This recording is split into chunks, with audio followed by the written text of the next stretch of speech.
Hello, my name is Josephine Hernandez, or Joey, and I am a partially blind visual artist.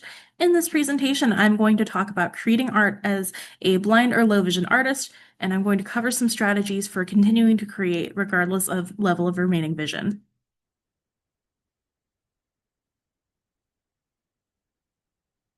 First thing I'd like to say is I firmly believe that art can and should be for everybody. If you enjoy creating, then there should be a space in the art world for you. It's just a matter of figuring out how to continue to create. So let's get into it. Just so you all know who I am and why I'm speaking on this, I am an award-winning painter with 10 plus years of experience. For a little bit longer than that, I have been legally blind due to a rare mitochondrial disease called Leber's hereditary optic neuropathy. I am a board member of Orange County Arts and Disability, or OCA&D, a small nonprofit focused on expanding opportunities for artists and art enthusiasts with disabilities in Orange County. If you'd like more information on me, you can check out my website, www.joeyhernandezart.com. All right, so the main thing that I want to share today is that if you are struggling to continue to create art with vision loss, then I encourage you to examine three things. Usually, if you can modify at least one of these things, then you can find a way to continue to create. Those things are your medium, your style, and your approach. Start off with your medium. These are the materials that you use to create your work. I would encourage you to choose a medium that serves your preferences and access needs. There are so many different categories of art mediums out there. Oftentimes, people just tend to think of drawing and painting, and while drawing and painting are great, there's so much more out there. You have printmaking, photography, ceramics, sculpture, mixed media, digital art, woodworking, etc., etc. And within each of these categories, there are so many different subcategories. When you are deciding on what medium might work best for you, then I encourage you to think of these two questions. First, what are my personal preferences and what are my access needs? Here's an example. I did a little bit of reflecting and wrote down some of my personal preferences and my access needs. First, I am a very impatient person, so I would prefer something that dries quickly. I like bright colors, so I would need something with a broad range of natural and unnatural colors. I do still have some remaining vision. My vision is somewhere between 2600 and 2800, and I like to use that remaining vision. So I need something that I'm able to safely get close to. Mistakes are part of my process. I am constantly changing my mind and, deciding on new directions for things. So I need something that I would be able to cover up easily without it reactivating or damaging the material. I'm interested in paint, and when it comes to paint, there are so many different types. So again, if I struggle with one type of paint, that doesn't mean that painting is out the window for me overall. It just means that maybe that one isn't the medium that serves me the best. So for example, you have gouache, tempera, oil, acrylic, watercolor. Um, so with that, I took a couple different paints and I started to do some research and learned about the different properties of them. Starting off with oil paint. Oil paint dries very slowly. It is generally very opaque. Sometimes it can release fumes, so it's not always safe to get close to, especially without ventilation. And it does not reactivate when you paint over it. Conclusion? Because it is slow to dry and because it might not be safe to get close to, it might not be the best medium for me and my preferences and needs. Doesn't mean it's bad, doesn't mean that blind people can't do oil paint, but maybe this particular person wouldn't enjoy it as much. Then there's watercolor. Watercolor dries quickly. It is fairly transparent. It does not emit fumes, so you can safely get close to it, and it reactivates when wet. So even though it dries quickly and I can get close to it, it is fairly transparent, which means mistakes might be a little bit more noticeable. If I try to paint over a mistake, then it might end up reactivating. So even though there's some pros to watercolor, again, it might not be the best medium for me. Now, acrylic. Acrylic dries quickly. It's generally very opaque. Does not emit fumes, so I can get close to it safely. And it does not reactivate when wet. So, this might be a better medium for me. Which, spoiler alert, acrylic is my main medium. So it did end up working out well for me. Now, it might not be the best medium for everybody else out there, but again, going through this process of reflecting on the properties of each medium and deciding which aligns best with your needs and interests can really help you out. This doesn't have to be limited to paint. So, for example, let's talk about drawing. Do you have a hard time seeing pencil marks? Are you somebody who has reduced acuity and has a hard time seeing like the faint lines?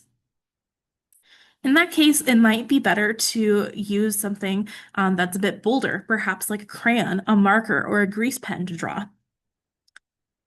If you are somebody who is not able to see at all, or if you'd rather do things tactily, then you might instead prefer using a tactile drawing kit, which they sell these online. They're pretty easy to use. That might be a better medium for you. The next thing to consider is style. There are so many different genres of art out there. Why limit yourself to photorealism? If you have a hard time seeing well enough to create things that are photorealistic, then who says you have to? There are successful artists in a million different genres. So, why not consider some of those? On the screen, I have a couple of examples of different famous pieces of art from other genres, including a piece of Cubism, a piece of Surrealism, a piece of Impressionism, and a piece of pop art. You don't even need to change your entire genre sometimes. Sometimes slight modifications, like altering the line weight to make your strokes more visible, or changing the color choices that you use in order to pick colors that are easier for you to see, that can make a big difference. Here's a historic example.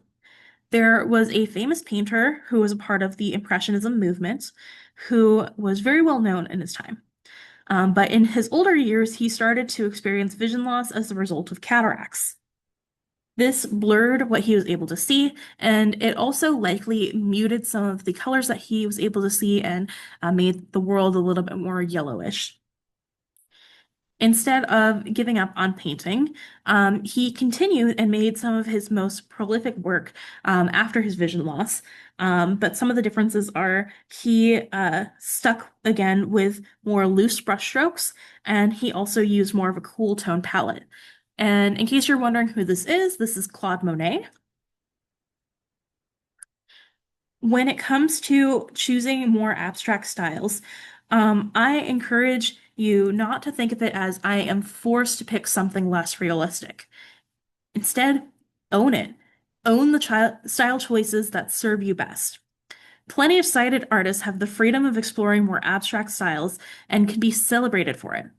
So, for example, there is a very famous artist right now, perhaps one of the most famous living artists in the world, who does abstract pieces, installation art that is filled with polka dots. This particular artist is totally cited. Her name is Yayoi Kusama, and people love her work. So, if they can love her work, why can't they love yours? Next thing to consider is your approach. There are a billion different ways to accomplish a task. So why do things the exact same way as everybody else? There are plenty of different adaptive strategies that you can employ to accomplish things. So, for example, and this section is going to be focused more on low vision artists. Some people may use reference photos. These are photos of subject matter that you'd like to represent in a piece of art. And you can use them when you want to be inspired by an existing person, place, or thing. Now, again, if you're going for a more abstract style, you might not necessarily want to use a reference photo, but if you were to use it, here are some considerations. Why use them? Fully sighted folks get constant, unimpeded access to visual input. Reference photos help bridge that access gap that exists. Some people who have reduced visual field, so for example, some folks with glaucoma or retinitis pigmentosa, they may choose to zoom out and get the overall gist of a scene. So instead of seeing small fragments of a scene, they'll be able to see the larger scene by zooming out and placing that into their field of vision. Other artists who have reduced acuity might instead choose to zoom in on reference photos on tiny sections in order to see the fine details better. This is something that I personally do regularly in my practice. For figuring out how to look at a reference photo, if this seems like something that might be helpful to you, it is often easier to use a touchscreen device because these allow you to zoom in and out and move around. So you get that freedom to change how you see a piece. Some things you may want to consider. Do you need to have your hands free? Do you need to look at a larger surface? In that case, using a stand or using a tablet might be a better choice for you. Do you need to bring your device closer to your face? In that case, it might be better to have a smaller touchscreen device like a smartphone. This is something that I use because that's what works best for me and that's what I need. Positioning can also play a role in how you're able to use your remaining vision if you are low vision. And I will get into some non-visual strategies, so if you aren't able to see it all, hang tight. But how far are you from the area that you want to look at? Notice, I didn't say how far are you from your canvas or paper or other, whatever you're working on. Um, That's because what you're able to see at 3 inches away from your face might be vastly different from what you're able to see at 10 inches away from your face. So it can be helpful to have something like an adjustable easel to position your surface in different spots so you can bring it up close to your face, as close as you need. And that can be a helpful tool for some artists. Lighting can also play a role.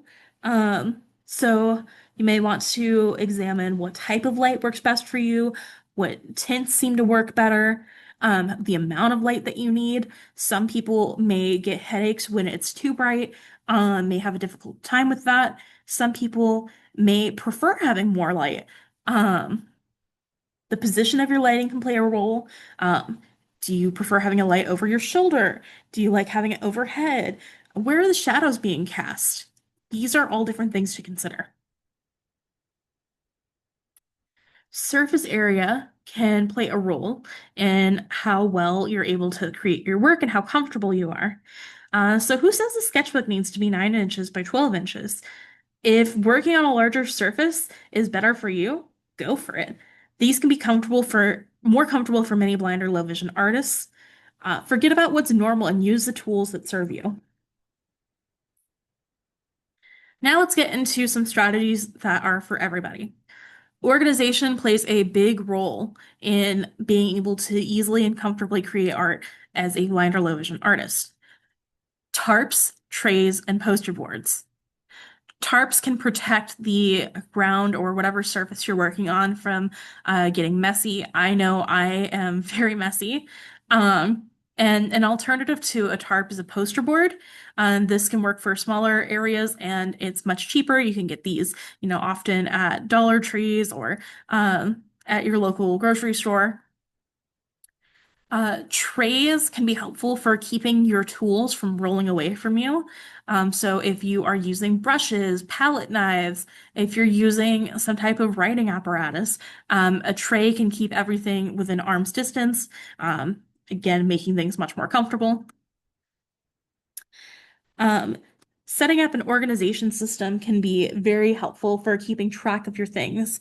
So placing rubber bands around certain products can help you identify what that product is. So, for example, I have a hard time seeing and reading the labels on my paints. So, what I do is I add tactile stickers, all different shapes, so that way I can feel which color is which. And then for my favorite color, which is deoxazine purple, I put a rubber band around that, making it very easy to identify.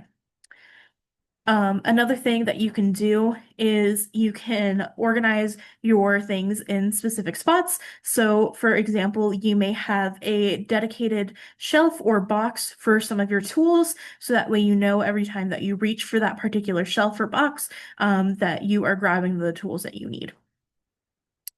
Palettes can be great. And with palettes, if you are a painter, there are different types. And what I find can be helpful for keeping my paint organized is the little plastic palettes with divots, because it has a tactile feel to it, and I'm able to place my paint there. So I know which paint is which, and I place it in a particular order. And then I'm able to count the divots and tell, okay, I know my ultramarine is 2 spaces to the right of my Viridian, and I know that that is 1 space to the right of my cadmium red. So that way I'm able to feel and tell what is what. Sometimes if you have a circular palette, you may want to use a tactile sticker or a piece of tape or something to give you a landmark to base your references off of. But again, this can be a very helpful tool. And as you discover while you are working on your artwork, you will start to notice different bits of sensory input that can help you out. So, for example, for me as a painter, some of the sensory input that I'm able to go off of, I can hear when my brush is kind of getting low on paint because it tends to sound a little bit more scratchy on my canvas. I'll also feel that there isn't as much of a drag on my canvas. So that lets me know that I may want to load up with a little bit more paint. If I'm trying to identify which tool I'm using, which brush or which palette knife, I get used to knowing the feel of my handles. That can make a big difference for figuring out what is what. Um, and again, there are so many different things that you'll begin to notice as you take on your craft and start to learn and try things out. So this is really just the tip of the iceberg. There are, again, so many different artists out there who are doing things with limited or no vision. So I encourage you to look out there, see what other people are doing, and to try things out and have fun. Art is such a fun thing to get involved with. And if you have the opportunity to try to create, then I encourage you to do it. Thank you so much for listening, and I hope you have a wonderful rest of your day. If you'd like more specific adaptive strategies for creating art, I encourage you to check out my blog called Artist Adaptation Corner. You can find it either by Googling Artist Adaptation Corner, or you can go to my website, www.joeyhernandezart.com. Bye!